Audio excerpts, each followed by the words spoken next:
तो नमस्कार आप सभी को। अभी मैं आपको बताने वाला हूं कि 11th क्लास एनसीईआरटी सिलेबस 2023-24 के अंदर कौन सा सिलेबस आएगा, आपकी बार कौन सी बुक आएगी और उसमें से कौन से यूनिट हटाए गए और कौन से चैप्टर हटाए गए हैं। आप देख सकते हो कि बहुत बड़ी मात्रा के अंदर टॉपिक्स हटाए गए हैं और मतलब एक किताब पतली सी कर दी है 11th क्लास की। अब देखते हैं कि पहले कितने चैप्टर थे, अब कितने चैप्टर है। इससे पहले मैंने आपको बताया था कि 12th क्लास के अंदर कितने चैप्टर हटाए गए या कौन कौन से टॉपिक हटाए गए हैं, वो आप जाके वीडियो को देख लेना यदि कोई 12th का स्टूडेंट है तो।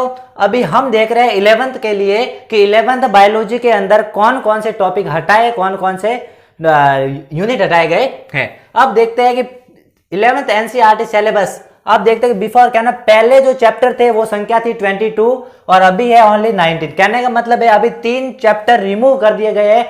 कौन कौन से चैप्टर रिमूव किए हैं, जिसमें से आपका 11th कहने का मतलब जो अभी वर्तमान के अंदर एनसीईआरटी है उसके अंदर 11वां चैप्टर है पौधों में परिवहन। जो ये खनिज पोषण, ये 11th और 12 ये दोनों है जो कहने प्लांट फिजियोलॉजी के टॉपिक थे, इन दोनों को रिमूव कर दिया गया है यहाँ से। और इसमें से ह्यूमन फिजियोलॉजी के अंदर पाचन अवशोषण कहने मतलब डाइजेशन एंड एब्जॉर्प्शन को भी रिमूव कर दिया गया है। और बाकी वाली आपको ह्यूमन फिजियोलॉजी पढ़नी है, उसमें से एक टॉपिक रिमूव किया है। वो कौन सा किया अभी मैं आपको बताता हूं।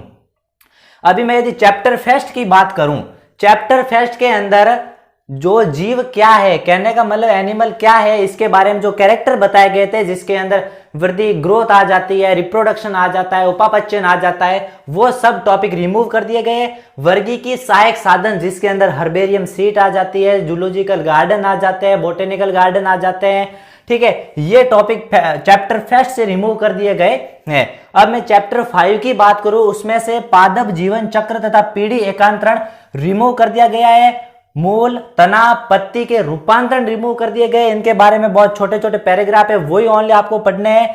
और जो पहले आपको 3 फैमिली पढ़नी पड़ती थी, जिसमें से फोबेसी लिलिएसी फैमिली को हटा दिया गया है। ओनली अब एक फैमिली है जो है सोलेनेसी फैमिली, उसके बारे में आपको पढ़ना है, ठीक है। अब चैप्टर नंबर 6 की बात करूं, उसके अंदर उत्तक है, प्लांट उत्तक की यहां पर बात कर रहा हूं मैं, जिसमें मेरिस्टेम टिश्यू और स्थायी उत्तक और सरल उत्तक और जटिल उत्तक, इनको हटा दिया गया है। और बात करूं द्वितीयक वृद्धि सेकेंडरी ग्रोथ के अंदर इसमें हटा दिया गया है, जिसके अंदर मूल की सेकेंडरी ग्रोथ थी, जिसके अंदर और कैम्बियम वगैरह थे, वो सब हटा दिए गए हैं चैप्टर 6 के अंदर।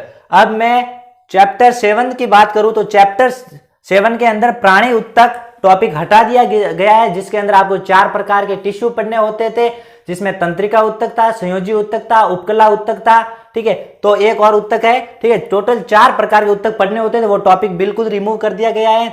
अब मैं चैप्टर नंबर 9 की बात करूं तो चैप्टर 9 के अंदर जो ये टॉपिक है वो रिमूव किया, जिसमें एक बहुलक में एककों को जोड़ने वाले बंध जो रिमूव कर दिया गया है। शरीर अवयव की गतिक अवस्था, उपापचयन, संकल्पना रिमूव कर दिया गया है। और जीव का उपापचय आधार रिमूव कर दिया गया और जीव अवस्था, कहने का मतलब 4 बड़े टॉपिक रिमूव कर दिए गए चैप्टर 9 में से। अब चैप्टर 21 में कौन कौन से प्रतिवर्ती क्रिया और प्रतिवर्ती चाप, कहने का मतलब जो कोऑर्डिनेशन वाला है, न्यूरल कोऑर्डिनेशन वाला टॉपिक है, उसके अंदर प्रतिवर्ती क्रिया और प्रतिवर्ती चाप के बाद वाला चैप्टर आपको नहीं पढ़ना है, जिसके अंदर नेत्र की संरचना थी, कर्ण की स्ट्रक्चर थी, वो आपको अब इसके बारे में नहीं पढ़नी, कहने का मतलब सेंसरी ऑर्गन नहीं पढ़ने आपको। और मैं चैप्टर 15 की बात करता हूं, जिसमें दीप्तकालिकता और वसंतीकरण को हटा दिया गया है। इस प्रकार ये हमारा 11th का जो नई बुक आने वाली है, उसके अंदर ये बुक होंगे, ये चैप्टर होंगे, ये यूनिट होंगे। पहले 22 थे, अब 19 ही रह गए, कहने का मतलब सिलेबस बहुत ही छोटा कर दिया गया है। तो इसी प्रकार की अपडेट पाने के लिए चैनल को सब्सक्राइब जरूर कर लेना। तब तक के लिए धन्यवाद।